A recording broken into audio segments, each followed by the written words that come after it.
gentlemen, welcome to Kingdom of Kodiak. I'm Kodiak. With me today on episode 55 is Mune of the Dragon Tamer. How are you doing? I'm doing all right. How are you? Fantastic. Thanks for coming on. Thanks for having me. Not a problem. All right, well, let's not waste any time. Let's get right into the bare necessities. Sorry, Sin. Still, I would like to know, how long have you been playing Amtgard? I believe this probably about 3.5 years.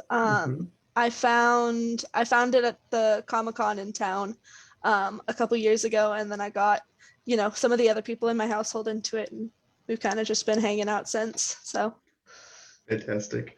How long have you been aware of Amtgard? Just about the same time then? Yeah, I knew there was LARP groups, but I didn't know about Amtgard specifically until I hung out at the Comic-Con. It was like 2 or 3 days where I was just wandering around in my free time and hitting people with swords. So Right. That's awesome. Okay. Can you tell us a little bit about your persona? My persona is a girl whose village was attacked by a dragon who lived up in the mountain, and the survivors of the village went and hid in a cave to try and keep safe, and she didn't want to just sit there and hide in fear for the rest of her life, so she left the cave to train to become strong enough to slay this dragon and free her village from fear. Interesting. Okay. And I don't know if you've explored this in your persona, but can you confirm that it was Lumpy that did this, or is it just another dragon? It's kind of just set in Japan, so I didn't really have a specific dragon in mind. It was just a Japanese dragon who lived up in the mountains and came down because it was hungry. So Interesting. Well, there's a connected story that's starting to be woven in Dragon's Mind centered around a red dragon. Okay. So, maybe down the road we can sit around a campfire and weave that web for you. All right. What achievement or award would you be most proud of receiving?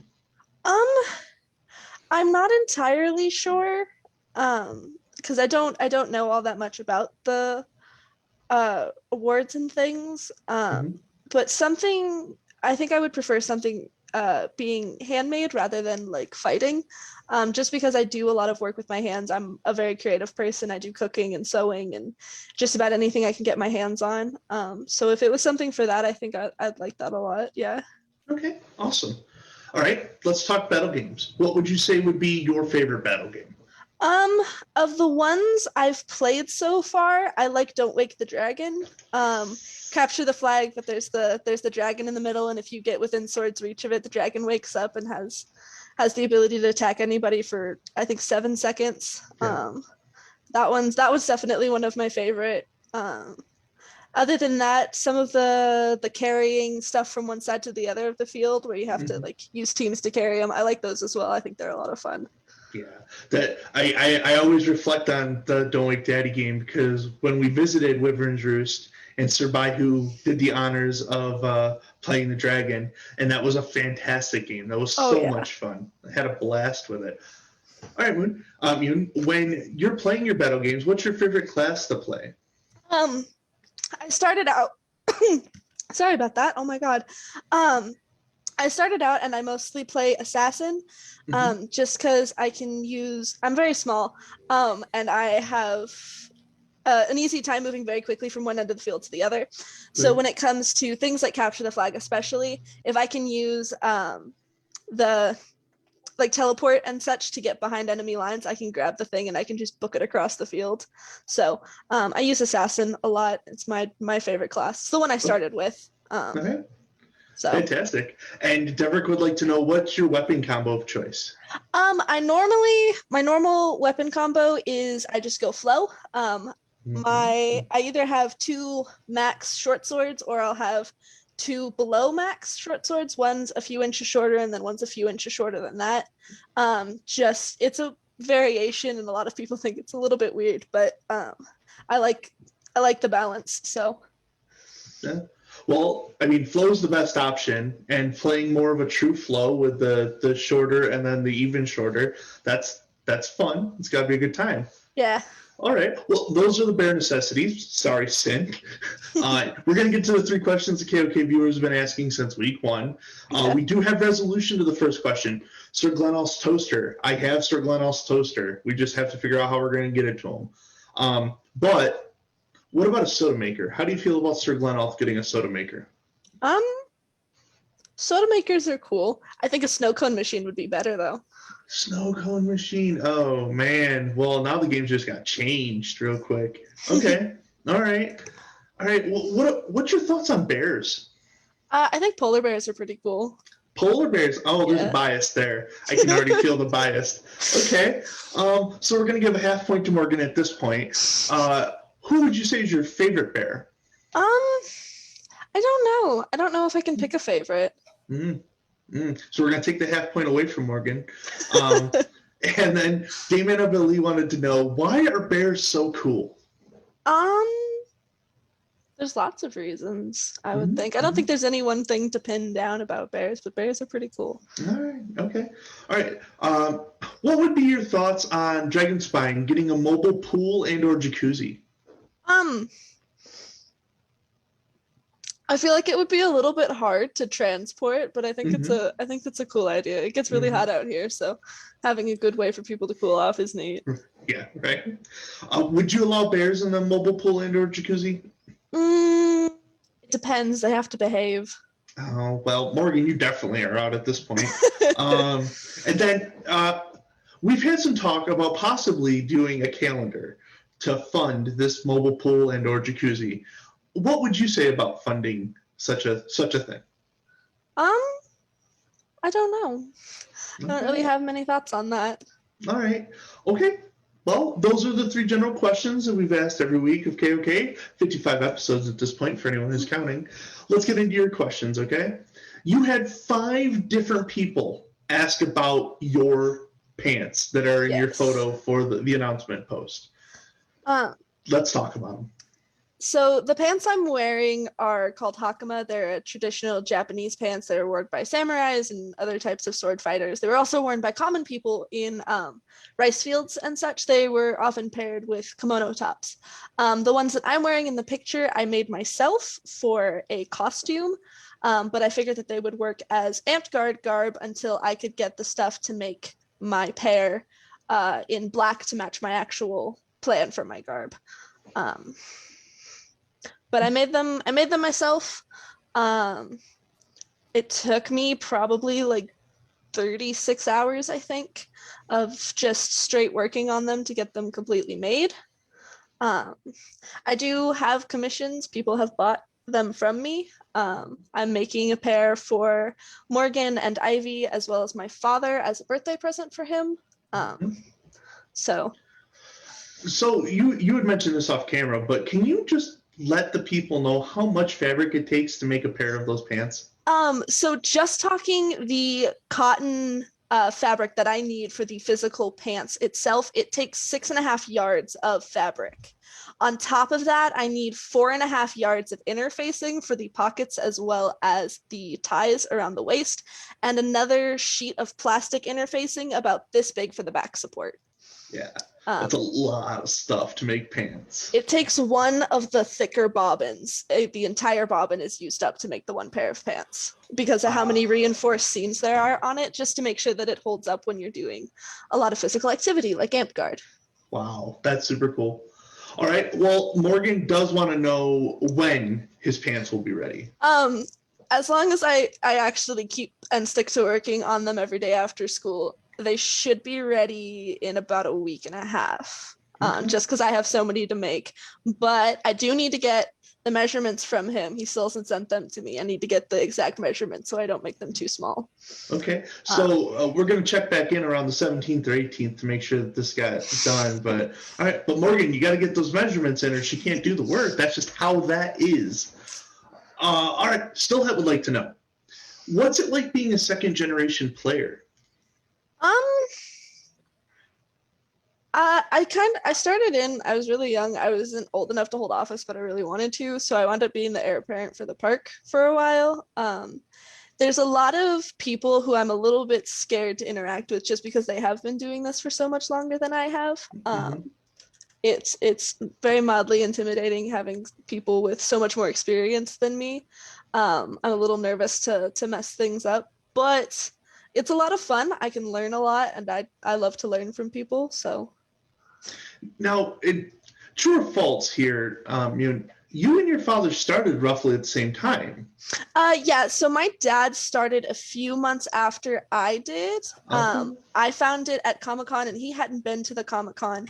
But I went with my mom originally, but she stopped playing due to health reasons. But it took, I think, maybe like a month and a half, and I got my dad down to the park and we met Cliff and other people in the park, and we started playing a lot more. So as far as traditional second generation goes, you're actually the first generation of your family to play. Yeah. Your dad is technically second generation. Mm-hmm. Well, that's cool. I wouldn't worry about it. It looks nice reflecting on top of your head like that. Just because the blinds are open behind me. Right. So. Eliza Joy would like to first make a statement. Your dad is super cool. And then ask, do you help him with his garb? And you said you were making a pair of his pants. Yes. What about overall? So the garb that my dad currently has, he got made for him by someone else. He was going to make them swords in trade, and they were gonna barter, basically. My dad and I both have this matching flower clip that I made for him at my second clan. But the beads on my dad has a prayer bead necklace as well. But he made those himself.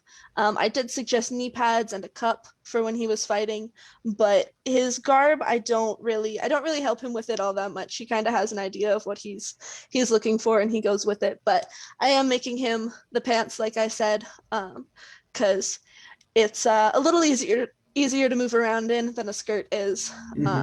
As well as you can do layers and such, so you don't have to wear as much if it's hotter outside, or you can wear more if it's colder. It's just easier to keep warm. Okay, all right. So you mentioned your prayer beads. Can you tell us about them? So they're based off of a character from Street Fighter named Akuma. Who has the prayer beads of, I believe, his master, the person who originally taught him how to fight. And my dad has a pair, and I decided to make them. My dad's were a little bit easier to make because he got the beads. I was not able to find beads large enough. So I wound up having to get dowel caps, like to put on the ends of sticks, and then drilling the holes in myself. I then stained them, and then they're going to be polished. In order to make them nice and smooth and shiny. But it's just a magnetic clasp at the back, so it's super easy to get on and off without having to try and put a clip on without being able to see behind my head. Okay, and for anyone who's looking to get into the prayer bead necklaces, are those also commissions from you, or? Yeah. If somebody's interested in prayer bead necklaces, they can definitely commission them from me. I can do other colors of stain because there are different colors, so they can be, more of a red color or just like a lighter chestnut. And there's just a black elastic string in the bottom and the magnet clip. So I'd have to sit down and figure out a price, but if somebody was interested in prayer beads, I would definitely be up to making them. Fantastic. That's great to hear. Eliza Joy would like to ask another question. What has been the greatest words of wisdom that you've been given, and who were they by? I don't know exactly. I've heard a lot of really good things, but I'm also really bad with names. But I think so far, probably one of the most helpful things I've heard is not take it too seriously, and don't be too torn up if you don't wind up being as good as you expect. I think a good word of wisdom I've heard from lots and lots of people is don't argue with the Reeves. If the Reeves says something, just take it. If you have questions, ask them about it later, but don't argue with the Reeves. But okay, no, that's fair. Please don't argue with the Reeves. Ask after the game. It's still just a game. Yep. Sir Smiley would like to know, what is your favorite Amp Guard memory? I think probably so far my favorite Amp Guard memory was me taking part in my first kingdom-wide tourney at Clan the last time they did the Gathering of the Clans. I took a part in the women's tourney. I almost made it. I almost made it to the brackets, but I didn't. They called me up and I lost, and so I wound up not being in brackets. But it was a lot of fun, and I got to fight a lot of really good fighters, and I got a lot of really good tips, and it was a fun experience. A little nerve-wracking, but it was a lot of fun. Yeah, that's a much bigger tournament than what we're used to seeing at like kingdom level or park level. So well, congratulations for getting in there and putting the work in, and take those pieces of advice to heart. That's super good. Still, I would like to know, what's your favorite rain theme? I'm not sure what the rain themes are, so I don't know if I'd be able to pick a favorite. Okay, so I think when your dad was on, he was telling us about, was it Zelda? Oh yes. So my dad made a Zelda quest line for our park. I've been working on for a while my own quest line, but we haven't had a chance to play it since I didn't finish it until right before quarantine started. So we haven't had a chance to sit down and do it, but I have one I've got set up. We just need the parks to open back up and we can go ahead and do it. For sure. All right. This is a question that has been on KOK before, but I thought it was good, so I'm going to ask. It's from Sir Smiley. What is the most interesting Amtgard class that you could come up with? Like a new class? Well, I think what he's talking about is like arts and science, but if you have a class that you would like to talk about as a playable class, please, by all means, do that. I don't have any for a playable class, but that's what I thought you were talking about at first because of class games. Yeah. But like actual sitting down arts and crafts class, I think that like glass etching or like wood burning would be cool classes. I haven't seen them. I've seen glass painting, but I definitely think that those would be cool. They'd be kind of expensive to do, like actually sitting down and giving everyone the materials, but just doing like a visual or an online class I think would be really neat. Awesome. I'm sure we can find someone that could get that done for you. That sounds like a lot of fun. Yeah. Eliza Joy would like to know, do you plan on taking after your dad and taking an office? Technically I'm the current champion, but I'm looking forward to when parks open up and I can actively be the champion for our park a little bit more. I like the class games as well as the interactions with the people and their weapons and things of that nature. I like that kind of thing. Like I said, I was the heir apparent for as long as I could be until I turned 18. But as well as I think it's Regent does feasts and stuff because I do like to do cooking a lot. So that's something else that I would possibly be interested in taking a role for at some point. Okay. Yeah. No. Fantastic. I think we'd like to see what would happen. Well, we're going to talk about your food here later, but I would like to go to a feast that you're preparing from what Morgan is saying. A couple more carryover questions from previous episodes that I really, really like. And this one pertains, it's from Miranda. Would you ever consider being queen or the monarch of the kingdom? I'm not entirely sure. It is a lot of people to be in charge of and a lot of responsibility. And I don't mind taking on responsibility, but taking it on at such a large level is something that at this point I would not be prepared for. If at some point in the future that changes, I will certainly let you guys know. But at this point, I definitely don't mind being, at a park level where it's not as many people who I need to be communicating with and making sure that, every little thing is going right. Otherwise, it's not going to be able to move forward. Okay. Well, that's you taking the position. Let's talk about your opinions of what you want to see out of a kingdom monarch. I don't think I have anything super specific. I definitely think it's good when the monarch is friendly and is willing to interact with the people in the kingdom on a more personal level. Something like this, I think, Mhm. is really good. Being able to sit down and interact with the people who maybe don't hold as much power, but are still going to have things to say on how stuff is run and ideas on how things should go, I think is very important, rather than just listening to the people who are, at the top or have the most amount of power and responsibility in a situation like this. Yeah, no, that makes absolute sense. Can't argue with that. Uh, Morgan would like to know, coming from a newish park, how do you feel about Dragon Spine currently as a kingdom? Any thoughts on us being a floating crown? Um, I don't have any experience with anything other than a floating crown. Mm-hmm. Um, Mm-hmm. Nor do I hear very much about kingdoms other than ours. At least not as much detail as kingdoms other of about kingdoms other than ours. So Mm-hmm. I don't really have a good comparison. So I can't really say all that much. But I do know that a lot of people have been the kings and such will travel to a lot of parks, which I think is really cool, rather than always meeting at the one park for every kingdom event. It makes it a little bit easier for small parks like ours, who there's not always the chance for the people in our park to be able to do big long road trips like that, to be able to have big events here at our park as well. Mm-hmm. um, I think is pretty good.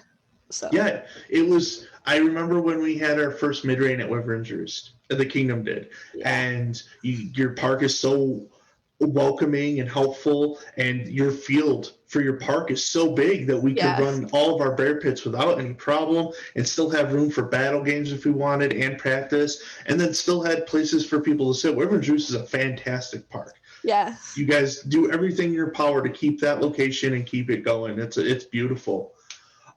Eliza Joy would like to know, what ideas do you have for your park on growing numbers after COVID? This is something me and my dad have talked about and been brainstorming for a while, just because our park is on the smaller side. Mm-hmm. It's in Sierra Vista, and it's for the most part a military town and a retirement town.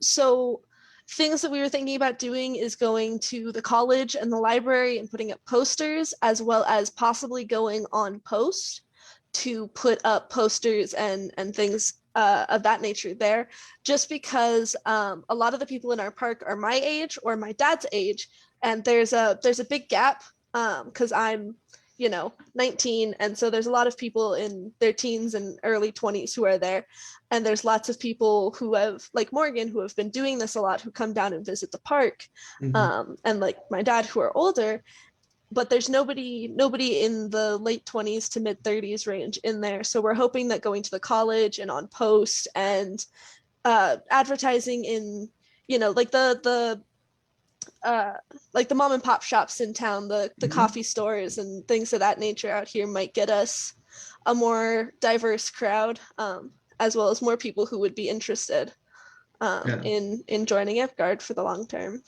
Yeah. I'm not going to ignore the fact that it sounded like you called your dad old just now.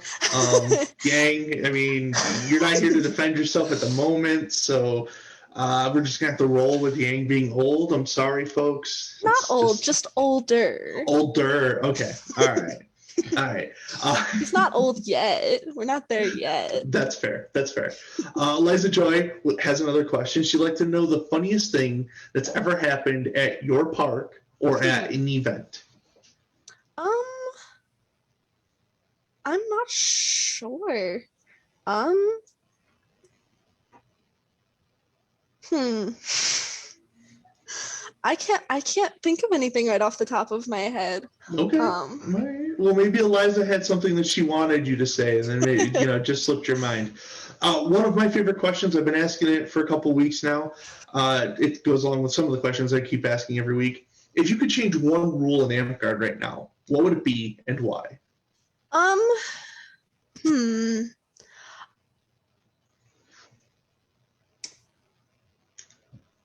I found my desk Hello. lamp. Um, I can't think of any any rules that I think need to be changed. Okay. I definitely think that there's going to be changes to rules as we move forward, just because everything is going to change a bit as it grows. Hmm. But I can't think of any rules that need to be completely overhauled, or like Okay. any little things. It's kind of a with a lot of those things, it's not really something I see as a problem until an issue arises, and then Sure. we can see what part of the rule caused that problem exactly and work to change it so that it fits our current state a little bit better. Okay. Fantastic. Kato would like to know. It's a two-part question. I'm going to ask it in two parts. How do you feel about back shields? I've never heard of back shields before today. Okay. All right. Um, Back shields would be, instead of having it in your hand, having straps so you can wear it on your back, and okay. essentially counting as armor or unbreakable armor on your back. Um, I feel like in the terms of like monster classes and stuff, I think it could be cool, but I feel like back shields would be kind of hard to implement, or more difficult to implement than just putting a shield on your back. There's a lot Mm-hmm. of things that have to go into consideration. Um, like the fact that it would be unbreakable armor.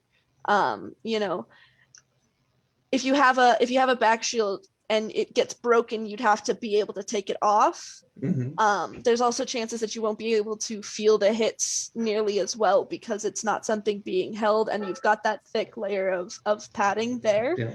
Um, so I feel like if I think it would need a lot of sitting down and like thinking about how the logistics of how it would work before it would be able to be implemented on a wide scale. I definitely also think that trying to test it out on a smaller scale before implementing it on a wide scale would be a smart decision if we're going to do something with back shields. You see, you mentioned all of these great reasons why we wouldn't have back shields, but Cato asks that question every week.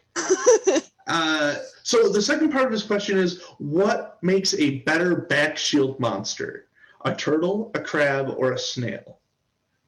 um, I personally feel like a turtle, Okay. just because uh, snail shells tend to be on the thinner side. So Mm. it would be something that would be significantly easier to break. It's the same thing with the crab shell. It kind of protects them a bit against piercing things, but if you're going with like a blunt object, it's going to be a lot easier for you to break through a snail or a crab shell than a turtle shell. So I definitely feel like a turtle-based monster, especially since their shells are connected directly to their spines anyways, rather than being like a snail, which is something inside of a shell. It's just like wearing armor. So I feel like crabs and turtles are closer to shields, and a snail would be closer to armor, and that a turtle would probably be the best with a back shield for a monster class. That is the most precise answer that question will ever get. I can guarantee it. There you go, Gato. You have all of the information you need to figure out your back shield monster. Deverick would like to know: are you part of a belt line? And if not, who would you love to take a belt from? Um, I am not currently part of a belt line. I do know that my dad just recently joined a belt line. I would be Mm-hmm. interested in joining a belt line, but I've only ever heard of the one that my dad's in. And Okay. that's it. And I definitely would want to sit down and talk with more people who have more experience with this and meet more people from the kingdom and other parks before I sit down and say that I would like to take or join a belt line from a specific person. Just because I don't know enough people, I don't think, to really have a good opinion on who I would want to join the belt line for. Okay, Mute. You have KOK airtime right now. Give us a couple of reasons why someone from a belt line would want you in their belt line. Um, I'm a hard worker. I like to do things. And if I'm just sitting down, I love having busy work to do. Anything I can help with, I like to help with. I will try anything once, no matter what it is, if it's a physical activity or food or whatever, and before I decide whether or not I'm going to like it. I'm a little bit reckless, so it doesn't take a whole lot to convince me to do a lot of things. And yeah, I'm very talkative. I talk to a lot of people. I'm friendly and fairly sociable. Yep. So Confirmed. I would say you've seen the necklaces. You know she's making the pants, so she's an artisan. Yep. I would say that you heard her talk about GOTC, so you know she's going to go fight. You know she's in office, so she's a crown. You know that she's willing to do the work behind the scenes. She can cook. If you have a belt line and you're looking for someone, reach out to me. KOK approved. Still, I would like to know, what is your biggest goal in Amtgard? I don't have a tendency to set big overarching goals for myself. No big goals. I'd like to maybe get a little bit further in a tourney than I did at the women's tourney. I would definitely like to turn in some of the stuff that I've either cooked or sewn at Kingdom events, just to see how I would do. But I don't have any award or goals of those kinds of things. Like I don't have I don't set really big goals for myself. I feel a little bit better, and I feel like I have an easier time when I can set smaller goals. It feels a little bit more like an accomplishment, or like I'm making progress than just here's this big goal and trying to work towards that. So I don't have any big ones that I'm working towards. Okay, this is the last question before we get to the funny ones, and it's one that's a carryover. And I think it's good because we want to start asking players that aren't knights how they feel about it. So how do you feel about knighthood? I've heard a lot about it. I know that it's something that a lot of people have to work really hard for. And I know that there's a lot of recognition that comes with that. It's one of the things that gets mentioned a lot when you're being introduced to people. You know, I will be told about someone and I'll be like, this is, and then tell me their name, they're a knight, and then tell me whatever it is that earned them that knighthood. And it's something that makes a person very easy to recognize. I feel like it's a good acknowledgement for working hard in situations like that. I definitely feel like it's a good, it feels like a good notch to have in your belt to me. Okay. And if you were going to be knighted, which belt would you want to be knighted for? Crown, serpent, sword, or flame? I can never remember what is associated with what. Okay. So serpent's your arts and science, sword is your combat, flame is your service to the game, and then crown is your being in office. So mine would probably be my ideal would probably be arts and sciences, or like contributions to like Amtgard as a whole, because that's a lot of what I do. I do enjoy the combat of Amtgard, but I enjoy the creative aspects as well as the social aspects of it, I think, a little bit more. I do a lot of working with my hands, making things with my hands, and trying to work with other people. I really enjoy seeing the inner workings of how, especially big groups like this one, work together with each other. Yeah. And you know, what relationships form and things of that nature. So okay.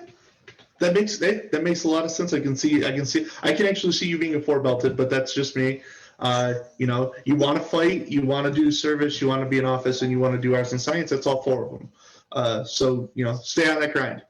Let's get to the most serious of questions that come on KOK, and we call them the funny questions. Yes. Still, I would like to know, when it shifts, does it click? I have no idea. The correct answer is it clicks and it shifts. When it clicks, it shifts. It clicks and it shifts. Morgan would like to know, what is rule number 2? Don't die. That one I know. Yeah. Number 2 is Don't Die. Right, there you go. Still that's back. What color is your favorite color to dye your hair? Oh, so my favorite color, like my actual favorite color is actually teal. And so that's the color that I've been dyeing my hair for a while. I just recently went and did the red. It's fading now. But I'm hoping to go back to teal here soon. I actually don't use one type of hair dye. I use 2 different colors of hair dye, the Phantom Green and the Aquamarine from Arctic Fox, and I mix those half and half, and that's the color I do in my hair. Wow. Okay. Cool. I like that. Okay. Awesome. One of my questions: who would play you in a live-action Amtgard movie? Um, okay, so I cannot remember her name, but it's the girl who plays the young version of the girl from the 2017 It movie. Um, Okay. she plays the only girl in the group of the loser squad. Uh-huh. And I found out a couple months ago that she actually has my exact birthday. She was born on the same day that I was. And she's, I think, around the same height as me.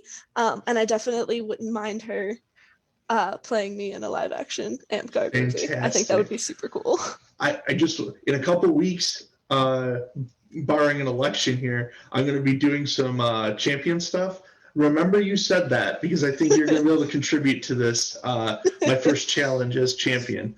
All right, a carryover from Sir Smiley. If you were given the ability to make one new trend and it would be instantly popular, what trend would you make?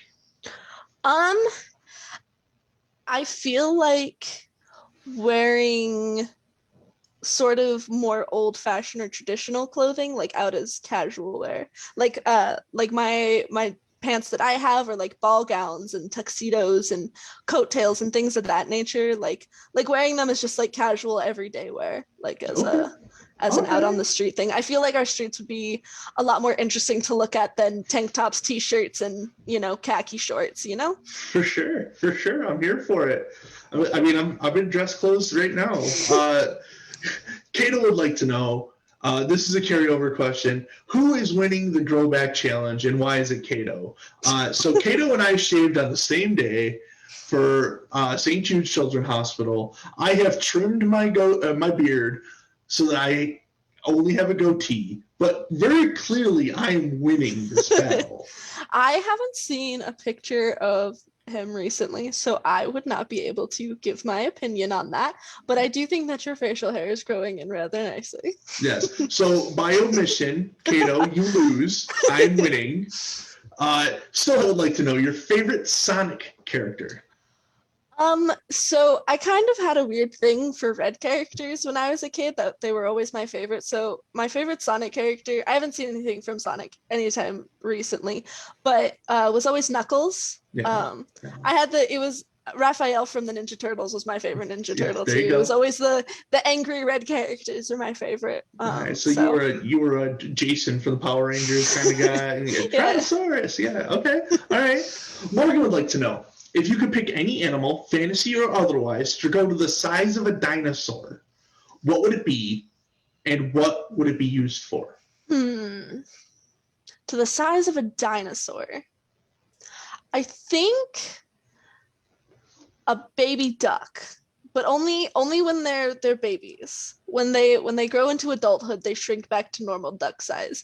And I definitely feel like they would be very good as mass comfort animals, like therapy animals. Oh, all right. And I think Okay. they would do well as transportation as well. I think would be Okay. cool. All right.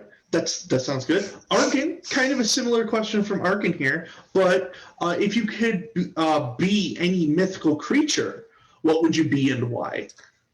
This might sound like a basic answer, but I would probably choose a dragon. Mm-hmm. Probably closer to a European or a Japanese dragon rather than a Chinese dragon, with the wings and the forelegs typically.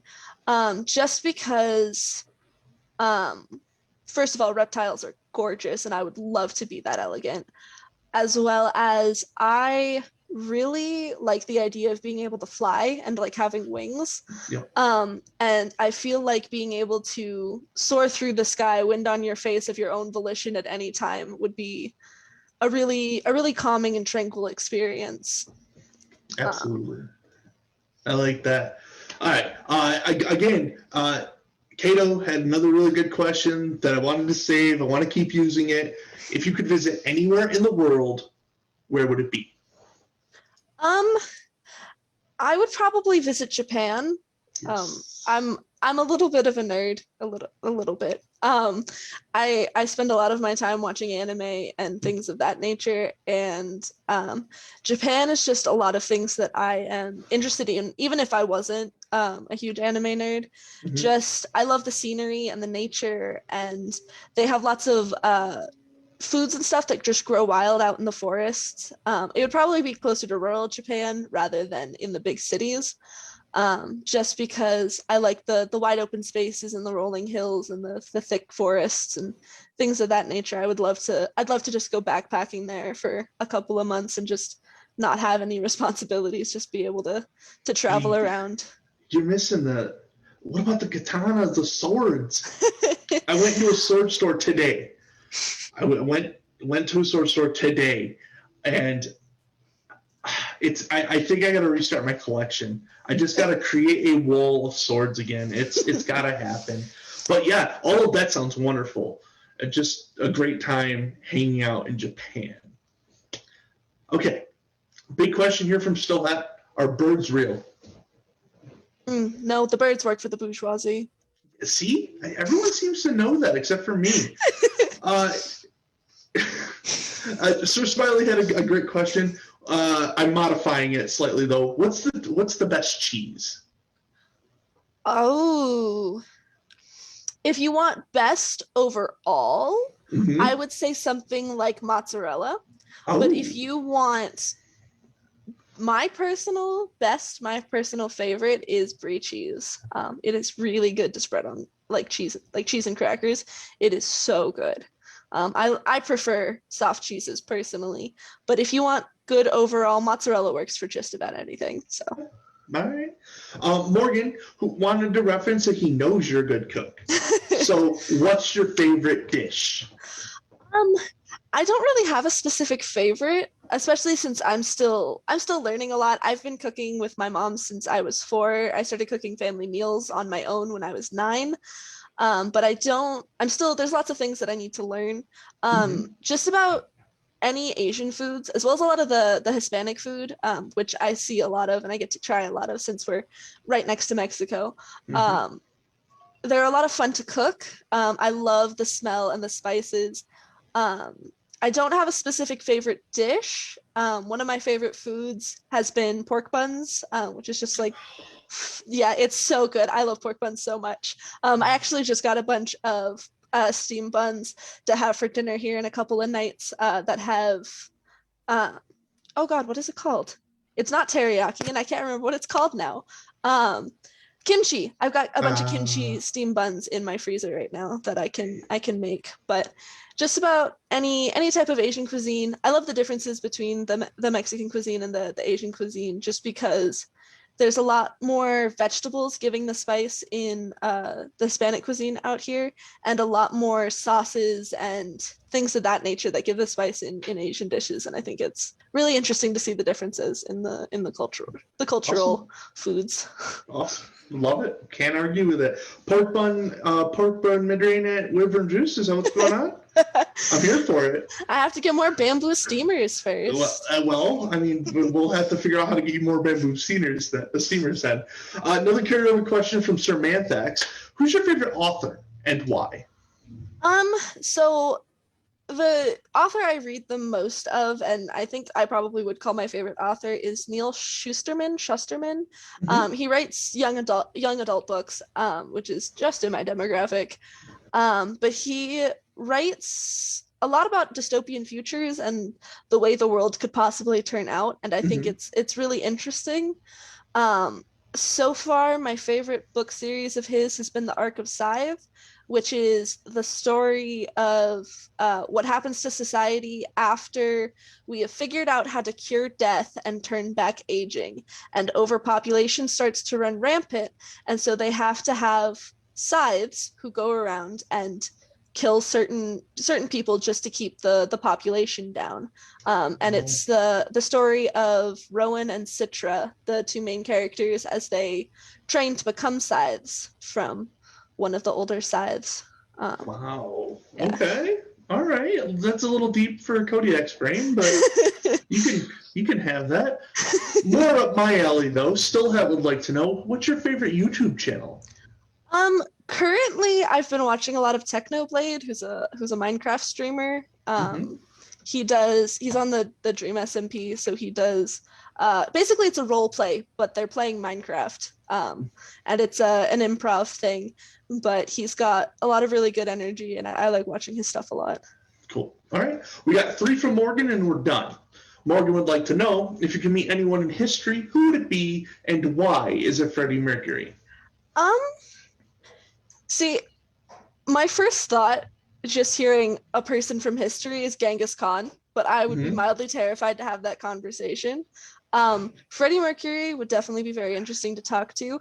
I think I personally would prefer to talk to David Bowie, though. Okay. Just because I grew up on Labyrinth, so I think it would be a lot of fun. We have a break-in from the chat. Ragnarok would like to know your favorite 90s anime. Oh,